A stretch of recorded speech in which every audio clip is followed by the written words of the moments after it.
Assalamualaikum warahmatullahi wabarakatuh. Pada kesempatan ini kita akan membahas materi kita yang terakhir pada mata kuliah ekonometrika, yaitu vector autoregression atau VAR dan vector error correction model atau VECM.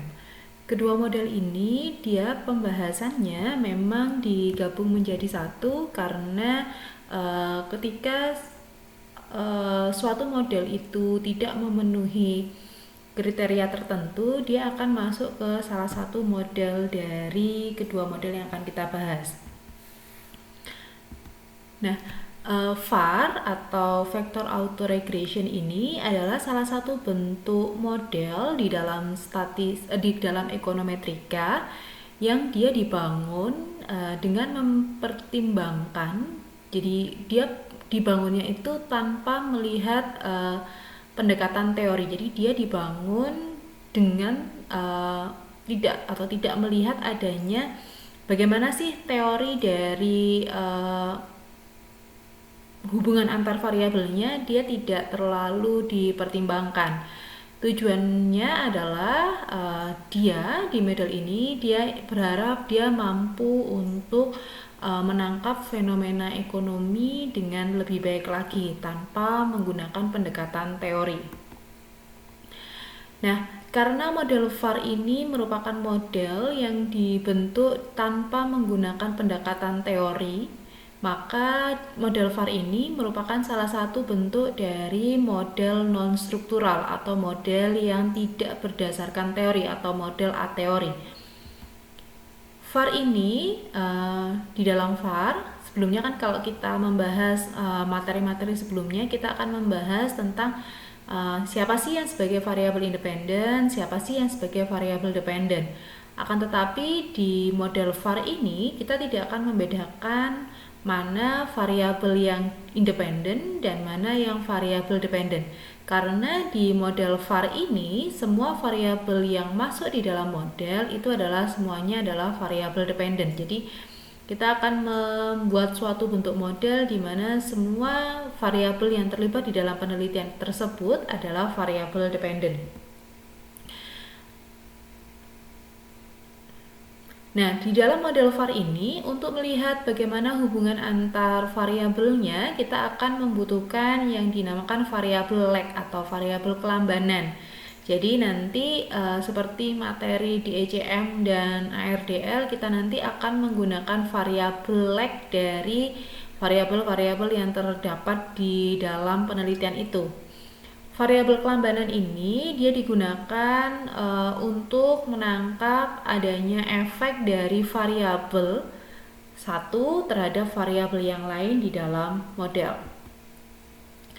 Model VAR ini kalau kita tuliskan dalam bentuk persamaan matematis akan membentuk suatu bentuk persamaan seperti ini. Jadi kalau kita punya 3 variabel, maka ada Y1, ada Y2 dan Y3, maka kita akan bisa mendapatkan 3 buah model dalam satu kali analisis. Jadi nanti ada model yang pertama adalah variabel Y1, model yang kedua adalah model untuk Y2, dan model yang ketiga adalah model untuk variabel yang ketiga yaitu Y3. Di dalam masing-masing modelnya itu nanti dia berisi dari lag dari masing-masing variabel yang terlibat di sana. Jadi lag dari Y1, lag dari Y2, serta lag dari Y3. Begitu juga untuk model yang kedua dan model yang ketiga. Dia berisi dari lag dari masing-masing variabel yang terlibat di dalam model. Nah, sedikit mungkin saya sampaikan perbedaannya dengan ARDL kemarin. Ketika kita menggunakan model ARDL, masing-masing lag yang ada di dalam model itu bisa memiliki orde yang berbeda-beda. Akan tetapi untuk model VAR, masing-masing lag dari model atau masing-masing lag yang masuk di dalam independennya dia harus memiliki orde yang sama. Jadi semua orde dari lag, misalkan lag Y1, lag Y2 dan lag Y3, dia memiliki orde yang sama. Kalau yang ARDL kemarin dia bisa berbeda-beda. Kemudian secara umum ada beberapa jenis atau ada 2 jenis model VAR non struktural. Yang pertama adalah model var yang tidak terrestriksi, dan yang kedua adalah vector error correction model. Apa perbedaan dari kedua model ini? Jadi dua model ini perbedaannya adalah di bagian kointegrasinya. Jadi ketika model yang kita miliki dia ada kointegrasi, maka kita akan memilih model kita adalah model vector error correction. Tetapi ketika dia tidak ada kointegrasi, maka model yang lebih sesuai adalah model var yang terrestriksi. Bagaimana penjelasan dari masing-masing modelnya? Jadi model var yang tidak terrestriksi itu adalah model var yang tidak terrestriksi ini adalah model var yang tidak ada kointegrasi di dalam modelnya. Jadi ketika kita melakukan var, kemudian dia tidak ada kointegrasi, maka kita akan memilih model kita adalah model var yang tidak terrestriksi.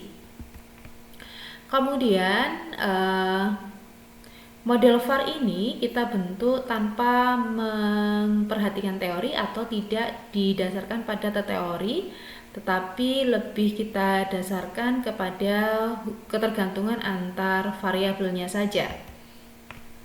Nah, apabila variabel atau apabila data yang kita miliki itu adalah stasioner pada tingkat level, maka model var non-struktural yang kita temukan itu adalah model var in level. Akan tetapi ketika model yang kita miliki itu adalah tidak stasioner pada level dan stasioner pada diferensi tertentu, maka model var yang kita miliki atau model var yang akan kita peroleh adalah model var in difference. Jadi ketika model kita adalah stasioner pada tingkat level, kita akan menggunakan model var in level.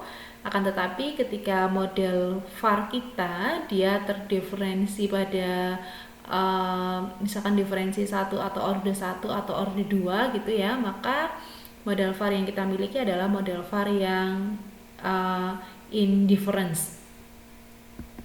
Kemudian bagaimana dengan vector error correction model? Jadi vector error correction model ini adalah suatu model yang kita gunakan di dalam model var non-struktural apabila data yang kita miliki ini dia tidak stasioner pada tingkat level. Jadi ketika model yang kita miliki ini tidak stasioner pada tingkat level, tetapi data yang kita miliki adalah stasioner pada diferensi tertentu, dan ketika kita cek kointegrasi dia terkointegrasi, maka model yang paling cocok kita gunakan adalah model VCM atau vector error correction model.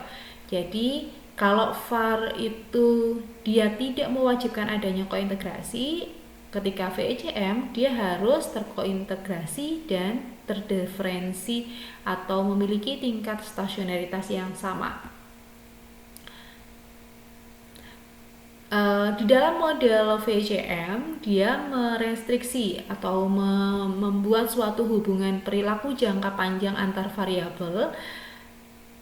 Kemudian dia akan melakukan suatu konvergen ke dalam hubungan kointegrasi yang jadi kalau di VCM itu dia ada hubungan jangka panjang, kemudian ada hubungan jangka pendek. Jadi hubungan jangka pendek ini akan konvergen atau akan menuju hubungan jangka panjang. Jadi kalau dibaca di sini adalah spesifikasi VCM merestriksi hubungan perilaku jangka panjang antar variabel yang ada. Tujuannya ada agar konvergen ke dalam hubungan kointegrasi, namun tetap membiarkan perubahan-perubahan dinamis di dalam model jangka pendek. Jadi terminologi atau bahasanya adalah kointegrasi ini biasa juga kita kenal dengan koreksi kesalahan. Koreksi kesalahan ini adalah apabila terjadi deviasi terhadap keseimbangan jangka panjang, akan dilakukan suatu bentuk koreksi secara bertahap, melalui penyesuaian jangka pendek. Jadi kita akan mengoreksi keseimbangan jangka panjang secara bertahap melalui penyesuaian jangka pendeknya. Di dalam melakukan analisis atau di dalam membaca hasil model VAR dan VCM, kita akan mengalami kesulitan karena di sana akan ada banyak sekali variabel yang terlibat di sana, di mana variabel X-nya dia juga berlaku sebagai variabel Y gitu kan. Jadi kita akan banyak mengalami kesulitan di dalam melakukan interpretasi model. Oleh karena itu di dalam VAR dan VCM kita akan mengenal yang dinamakan impulse respon. Impulse respon ini adalah jadi ini di dalam koefisien di dalam model VAR atau VCM itu sulit sekali untuk kita interpretasikan, sehingga para ahli ekonometrika dia menggunakan suatu bentuk analisis yang berbeda, yaitu analisis impulse respon. Nah, analisis impulse respon ini adalah salah satu bentuk analisis yang dapat digunakan untuk melacak respon. Jadi, dia melacak respon dari adanya variabel dependen di dalam sistem VAR ketika ada goncangan atau adanya shock atau perubahan di dalam variabel gangguannya. Jadi ketika ada perubahan atau ada gangguan di dalam variabel respon gitu kan, dia variabel responnya itu kita bisa ngecek dengan menggunakan impulse respon. Jadi kemudian dengan menggunakan impulse respon ini kita bisa melacak adanya goncangan atau shock yang terjadi pada periode ke depan. Jadi dia nanti stabil nggak sih datanya kalau dipengaruhi oleh variabel yang lain pada titik di mana dia akan mengalami goncangan gitu. Jadi dia bisa kita lihat dengan menggunakan impulse respon. Kemudian selain dengan menggunakan impulse respon, kita juga bisa melihat varian decomposition. Varian decomposition ini adalah salah satu bentuk analisis atau nanti bentuk grafik gitu ya, yang kita dapat gunakan untuk menunjukkan kontribusi variabel satu ke variabel yang lain untuk beberapa periode ke depan. Jadi varian dekomposisi ini kita bisa gunakan untuk menggambarkan relatif pentingnya variabel di dalam sistem VAR karena adanya shock atau adanya goncangan. Atau dengan kata lain, varian decomposition ini dapat kita gunakan untuk melihat apakah suatu variabel itu memberikan kontribusi untuk variabel yang lain. Jadi ketika di periode keberapa dia akan memberikan kontribusi, atau apakah di dalam model itu sama sekali dia tidak bisa memberikan kontribusi. Itu nanti bisa kita lihat di varian decomposition. Selain itu, varian decomposition ini berguna untuk memprediksi. Jadi seperti yang tadi kita bicarakan, jadi dia berguna untuk memprediksi kontribusi dari prosentasenya, berapa sih prosentase kontribusinya, kemudian di variabel apa yang dia berkontribusi, di leg berapa dia mulai memberikan kontribusi atau memberikan perubahan kepada variabel yang lain.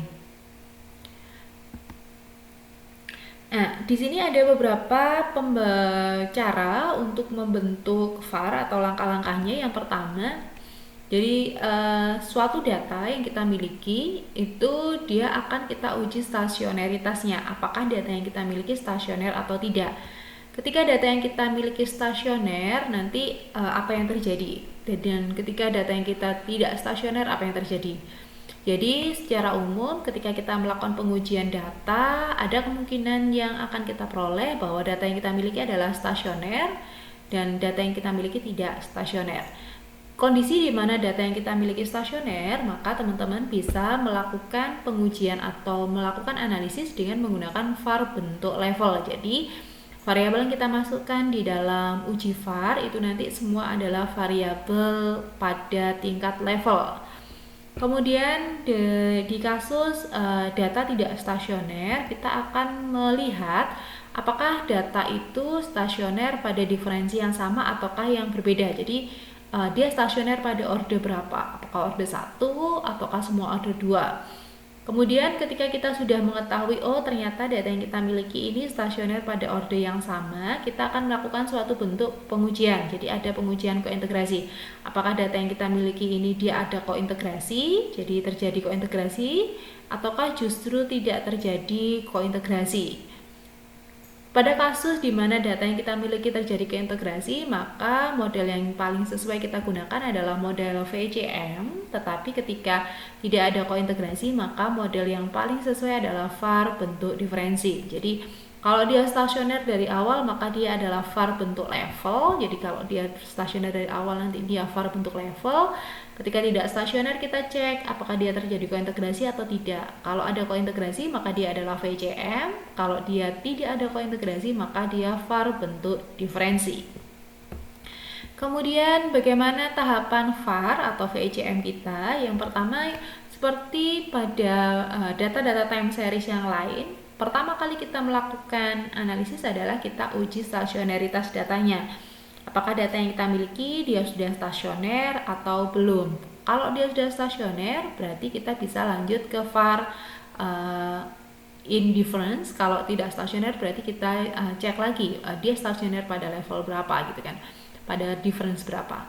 Setelah pengujian stasioneritas, kita akan menguji berapa sih lag optimum yang dapat kita gunakan pada model yang kita miliki.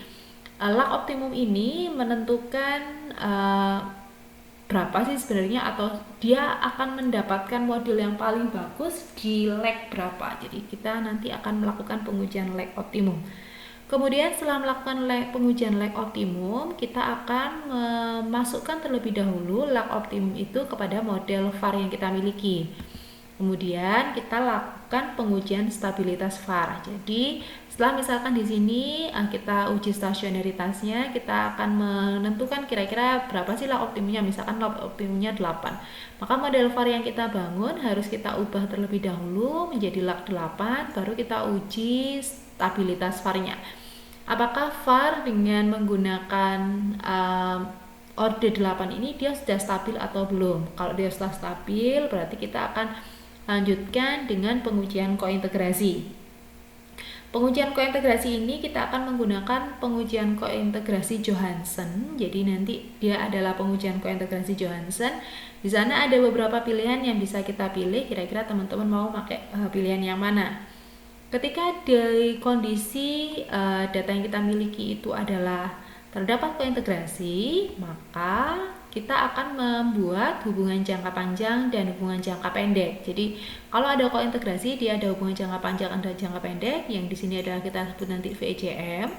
Akan tetapi kalau misalkan data yang kita miliki itu tidak ada kointegrasi, maka kita akan menggunakan modelnya adalah model VAR. Kalau model VAR, kita harus cek apakah dia tadi stasioner enggak. Kalau nggak stasioner, berarti nanti VAR-nya adalah VAR yang indifference. Kemudian setelah pengujian jangka panjang, jangka pendek, biasanya karena kita tidak bisa menginterpretasi dengan baik, kita akan melakukan impulse response function atau IRF. Kemudian yang selanjutnya adalah forecast error variant decomposition atau FEVD. Jadi ini adalah tahapan ketika teman-teman akan melakukan pengujian atau analisis data dengan menggunakan VAR atau VCM. Perbedaan dari VAR dan VCM dia nanti ada di bagian tengah ini, di bagian hijau. Jadi kalau VCM dia ada hubungan jangka pendek dan hubungan jangka panjang, tetapi kalau VAR dia hanya hubungan jangka pendek saja. Itu sedikit materi yang bisa saya sampaikan terkait dengan metode VAR VCM. Apabila ada beberapa pertanyaan terkait dengan model VAR VCM, silakan nanti langsung ditanyakan di kelas sehingga kita bisa membahas atau memahami apa saja permasalahan yang teman-teman hadapi di dalam menganalisis data dengan menggunakan VAR VCM.